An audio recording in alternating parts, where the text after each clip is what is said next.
Bezrat Hashem Yitbarach, on va continuer le Perek Yud Aleph, le 11e chapitre du Mesilat Yesharim. On est à la 11e partie de ce Perek-là. Et on avait déjà dit la semaine dernière que le Ramchal disait qu'il y a 4 midot qui sont très néfastes pour l'homme, 4 midot essentielles à se garder et faire attention de ne pas trébucher et rentrer dans ces midot raot là. C'était la gava, c'est le premier.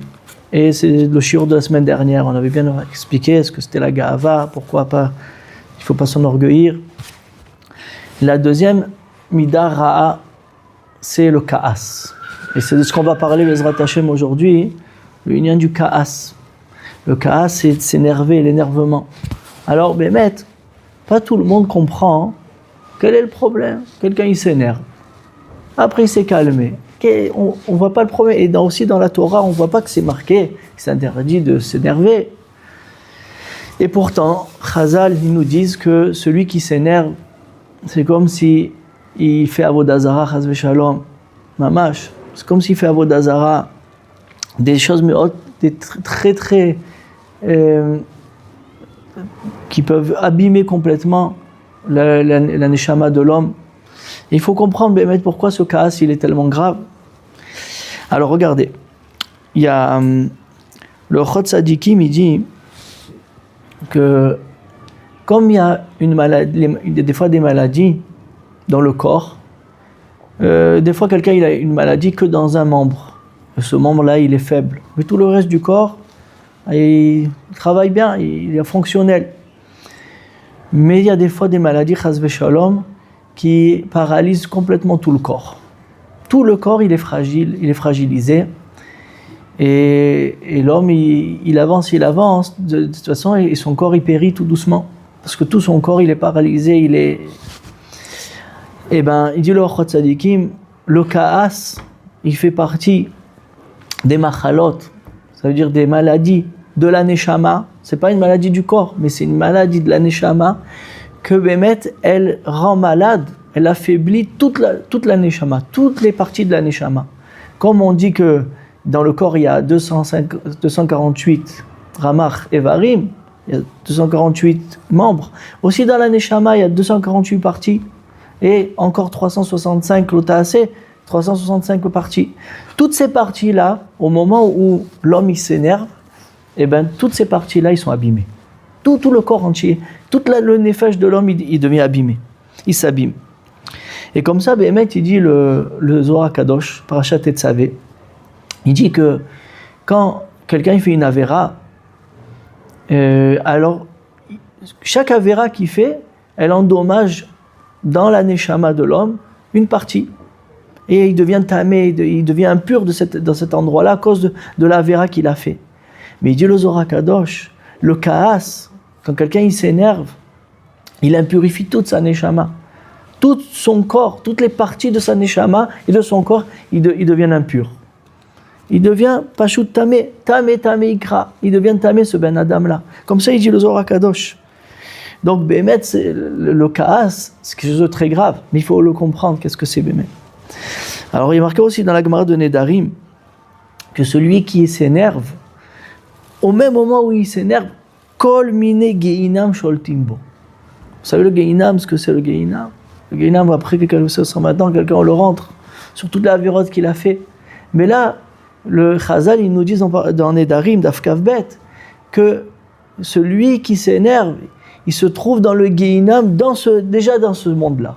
Tu n'as pas besoin encore d'arriver après 120 ans. Déjà dans ce monde-là, kol mine geinam, toutes les sortes de geinam, ils ont l'emprise sur lui. Comme ça, marqué Chazal.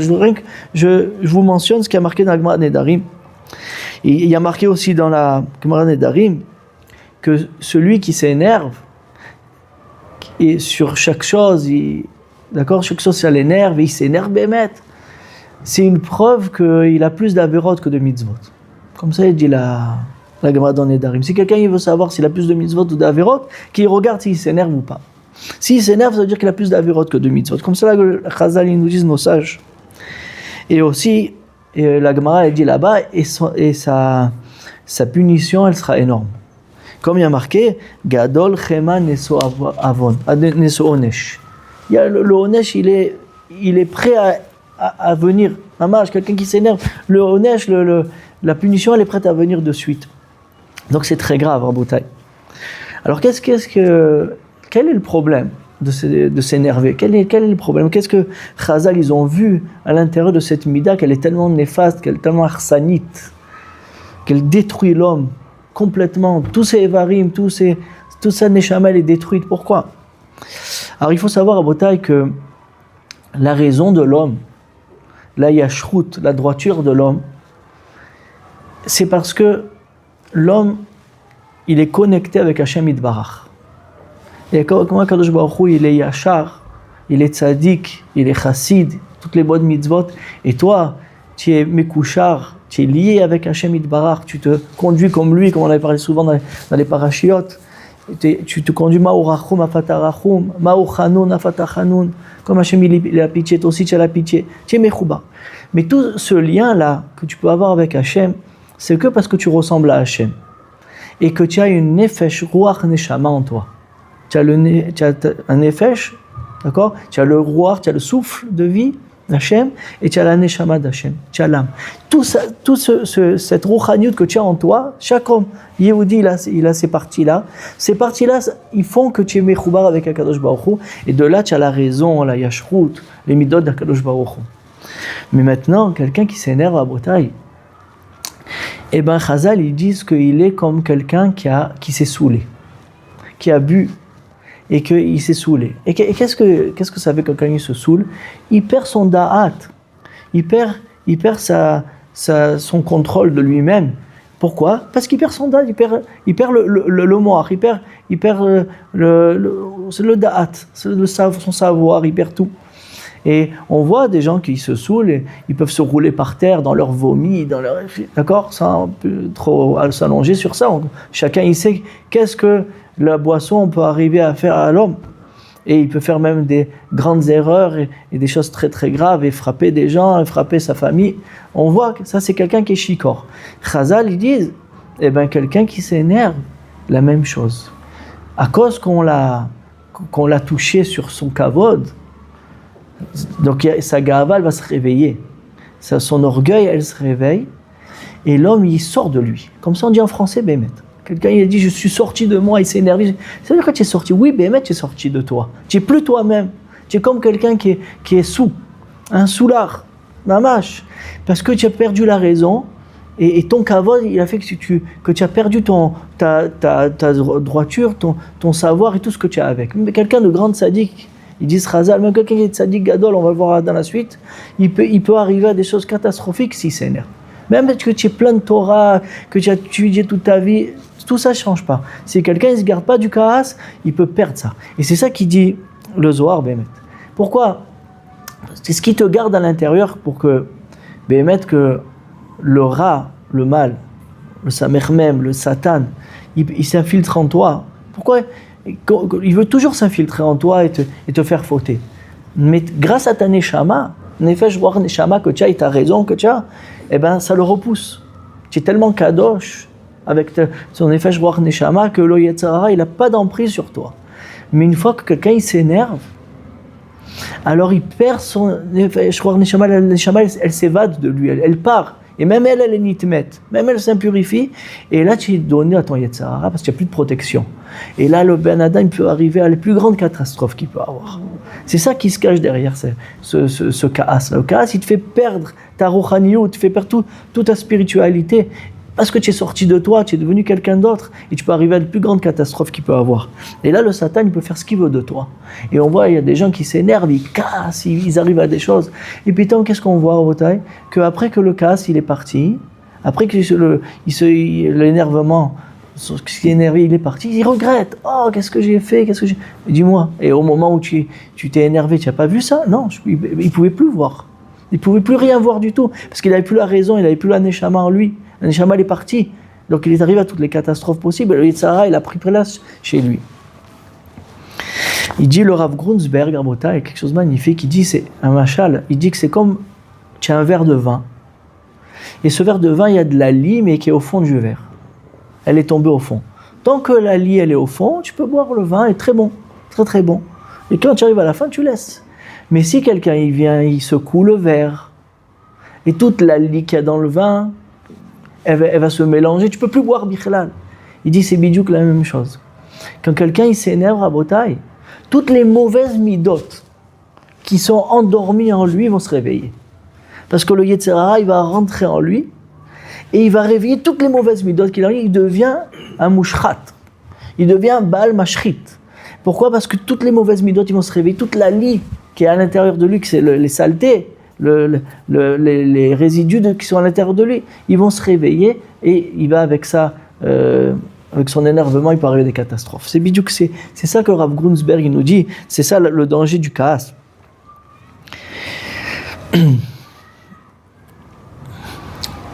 Le Maharal aussi il donne une certaine compréhension dans la chose. Il dit que pourquoi Chazal ils disent que quelqu'un qui fait qui est kaas, qui s'énerve, alors c'est comme s'il fait avodah zara. Pourquoi il fait comme une zara? Il dit parce qu'en vérité, quand quelqu'un il va voler, d'accord? Il vole. Au moins il a un profit. Tu as un profit, tu as volé, tu as gagné quelque chose. C'est comme ça que tu crois, mais tu sens que tu as gagné quelque chose. Tu as volé quelque chose dans le chanout, tu le prends, voilà. Ah, il se dit j'ai ça dans le Baruch Hashem. Okay? Le Ganav, il paraît qu'il appelle Hashem aussi. Et quelqu'un qui va d'après sa tentation, au moins il a rempli sa tentation, il a une ana, un profit. Mais il dit le Maharal, mais quelqu'un qui s'énerve, il n'y a aucun profit de ça. C'est l'énervement pour l'énervement, il sort sa colère qu'il a en lui, et il n'y a aucun profit de ça. Il n'y a aucun profit mamachi sur ça. Et ça, il dit le Maharal, ça c'est le Yetzer Hara. Le vrai Yetzer Hara qui prend place, c'est quand tu as fait quelque chose, mais tu n'avais pas un besoin pour ton corps de ça. C'est rien que l'énervement pour l'énervement. Et il dit, c'est ça l'avodah zara. L'avodah zara aussi, c'est faire avodah zara pour rien. Tu vas sur un el acher chas v'shalom et tu vas rien gagner de ça. La même chose aussi, quelqu'un qui est cohérent, il va rien gagner de ça. Ça veut dire qu'en fait, tu donnes une place.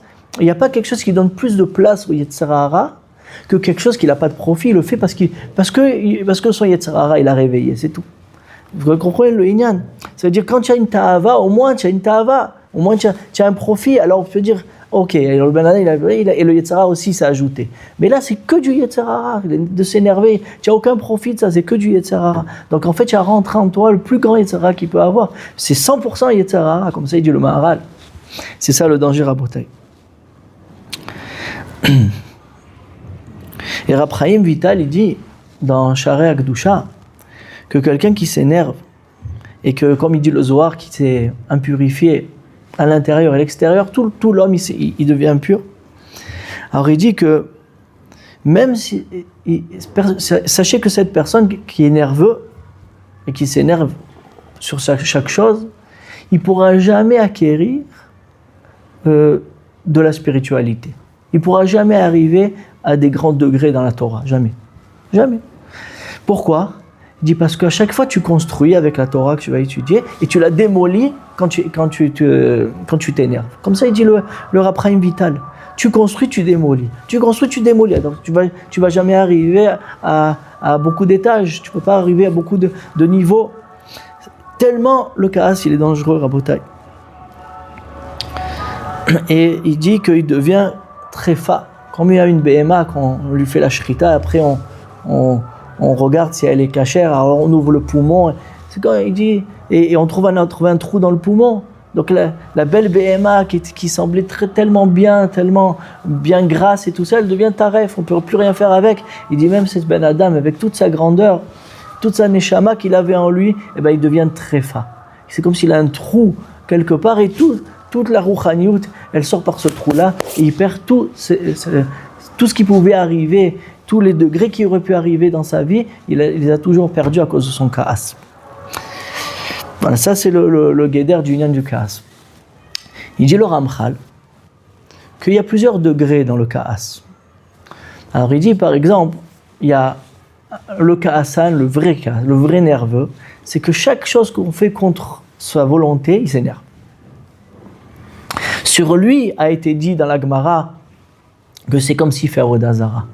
À chaque fois que quelque chose l'énerve et sa gava elle ressort, son orgueil va ressortir et il va s'énerver. Mais qu'on veut assez. Ça veut dire que le Yetzer Hara, il a pris place chez lui comme il faut. Et là, ce Ben Adam, il ne peut pas s'en passer. Chaque chose, il s'énerve. Chaque chose qui ne le convient pas, il s'énerve. Il ne sait pas se contenir. Celui-là, il dit le Ramchal, Kedai alav où yachol achiv et haolam, il peut détruire tout le monde entier. Si c'était dans sa possibilité, ce Ben Adam, il aurait détruit tout le monde. Le monde, il n'aurait pas tenu devant lui. Et il est comme les bêtes sauvages, les bêtes féroces. C'est une bête féroce. Chaque fois qu'on fait quelque chose contre lui, de suite il crie, il s'énerve, il frappe. Une bête féroce.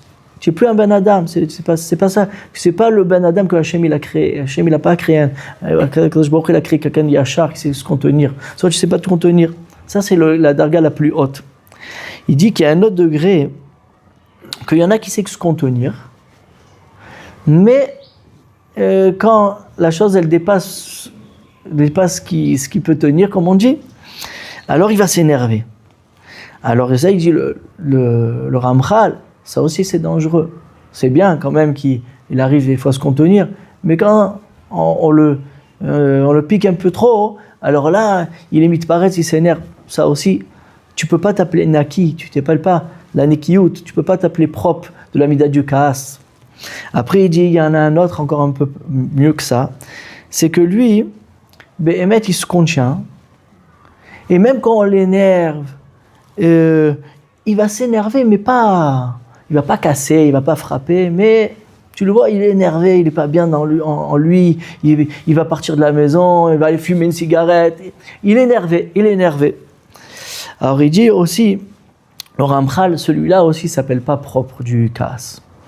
Parce que, comme on va dans la suite, d'accord? Donc ça aussi, il faut éloigner de soi-même cette chose-là. Il ne faut pas s'énerver, bichlal.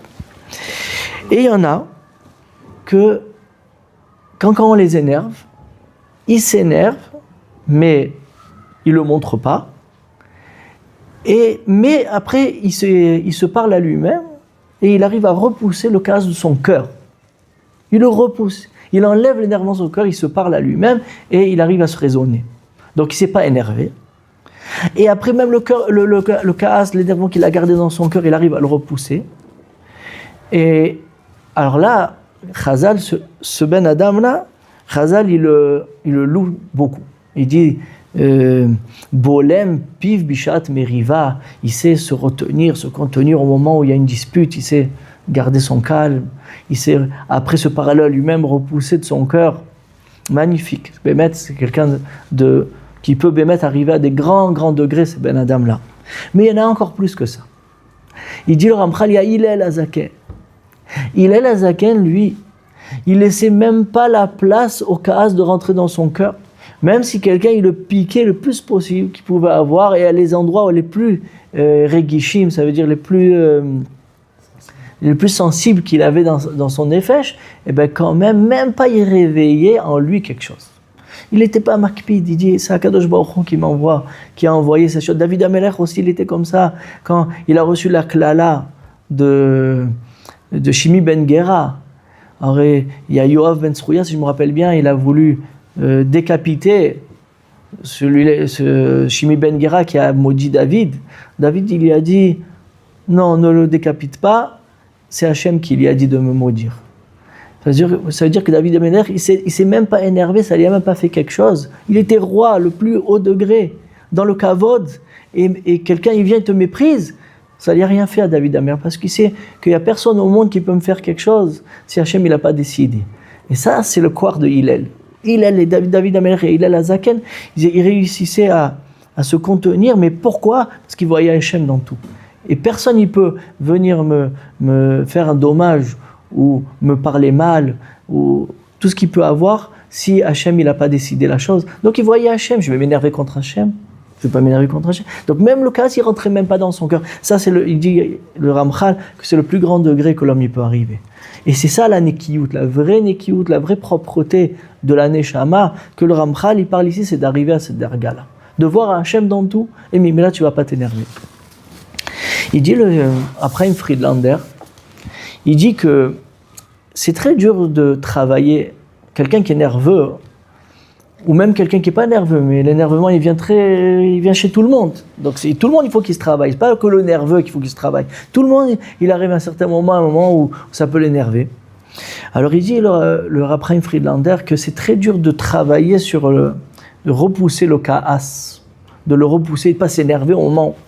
Mais il dit, tu sais quoi, ce qu'il faut faire c'est que il faut le repousser d'un petit moment. C'est-à-dire tu as envie de t'énerver parce que le voisin il t'a fait quelque chose, ta femme elle t'a fait quelque chose, tes enfants ils t'ont fait quelque chose qui t'a énervé. Tu vas t'énerver. Tu dis au Yetzara, je vais m'énerver. Mais dans 5 minutes. Pas même d'accord, je vais m'énerver, ok. Et si tu penses qu'il faut que je m'énerve sur ça, je vais m'énerver. Mais dans 5 minutes. Ah, il dit après Friedlander, celui qui fait ça, 5 minutes après, le Yetzara qui s'est réveillé en lui à s'énerver, il va se calmer, ça va se calmer. C'est comme ça. C'est comme la lie de vin. Quand le verre, tu as secoué le verre et la lie, elle s'est mélangée. Mais si tu attends 5 minutes, tout va retomber en bas. Attends un peu de sablanout. Et après, tu t'énerves. Si tu penses qu'il faut t'énerver. Et là, tu verras qu'après, tu vas retrouver ta raison et tu ne vas pas t'énerver. C'est une des etzot, c'est une des solutions pour échapper du kaas et de repousser le Yetzara. Et dire, après un Friedlander, que quelqu'un qui fait comme ça, qui s'habitue à se travailler sur lui-même de cette façon-là, eh ben tout doucement le kaas il va s'éteindre de lui. Même après il s'énervera même plus. C'est comme ça. C'est comme un muscle. Si on le travaille pas, il devient faible. La même chose dans la neshama aussi. Si tu travailles les midot raot, tu fais tout le temps comme ça, eh ben d'un kaas, de petit kaas, il devient un grand kaas. Mais si tu arrêtes de t'énerver, tout doucement le kaas il va s'effacer de toi-même. Baruch Hashem.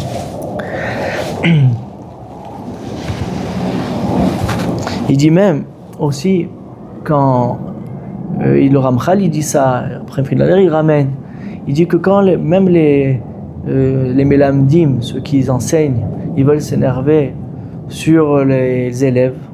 Par exemple, si l'élève il y a envoyé un avion en papier sur lui quand il est en train d'écrire sur le tableau, donc le moré il veut s'énerver, eh ben s'il sent que c'est de l'énervement, de la pnéumiote, il faut qu'il s'arrête. Il dit dans 5 minutes je vais m'occuper de ce talmide là. Ou bien même si tu t'énerves que de la figure, tu montres que tu es énervé mais en vrai à l'intérieur tu n'es pas énervé.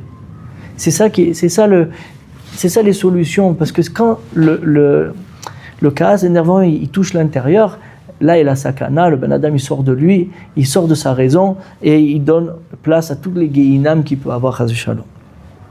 On raconte à Botaï sur Rabbi Nachman Breslev qu'il est né, il y a des gens qui sont nés comme ça, il est né très coléreux et nerveux. C'était quelqu'un de très mal, très plein de colère. Et il a dit Rabbi Nachman, je me suis travaillé sur moi-même jusqu'à que je suis arrivé à la darga de Hillel. Donc on voit, il a dit Rabbi Nachman, chacun, bien qu'il est né comme ça, quelqu'un il peut dire je suis né coléreux, moi qu'est-ce que tu veux que je fasse? Non, regarde, Rabbi Nachman il s'est travaillé sur lui-même jusqu'à qu'il est passé mamash de l'autre côté, de la plus grande darga du Kaas, il est passé à Hillel, à Zaken, il était même plus makpid après, il était plus... On raconte aussi, pour finir, il y avait un chassid, elle est connue cette histoire, qu'il n'avait pas beaucoup de parnassa dans sa maison, et il avait un petit peu d'argent dans la poche pour la fête. Et il est passé devant un magasin et il a vu qu'il vendait des trogim. Et tellement il aimait les mitzvot qu'il a pris le peu d'argent qu'il avait dans la poche pour le chag et il a acheté le etrog, un beau etrog. Quand il est arrivé chez lui à la maison, sa femme elle lui a dit où est l'argent que tu avais? Il dit j'ai acheté un etrog. Il dit quoi? Elle s'est énervée, la femme s'est énervée. Et elle a pris son etrog, elle a enlevé la pitame, elle est cassée. Et ce chassid là, il s'est contenu, il a dit regarde, il s'est parlé à lui-même, il a dit l'étrog je l'ai plus, je vais m'énerver et à quoi ça va servir? Je vais perdre aussi ma neshama, j'ai perdu la mitzvah et maintenant je vais perdre aussi ma neshama. Ah oui, il s'est pas énervé, il a dit moi toda Hashem à tout ce que tu m'amènes, baiser. Et comme ça, donc ça voilà, on voit que dans l'histoire Vadaï, qu'il y a des tzadikim qui comprenaient la gravité du Kaas, qui se sont travaillés sur ça, que Hashem nous aide, Bezrat Hashem, que on se contienne, et que grâce à ça, on peut rentrer dans des dargot et monter dans la Torah, Kedosha et dans la Tzidkut. Shabbat Tov.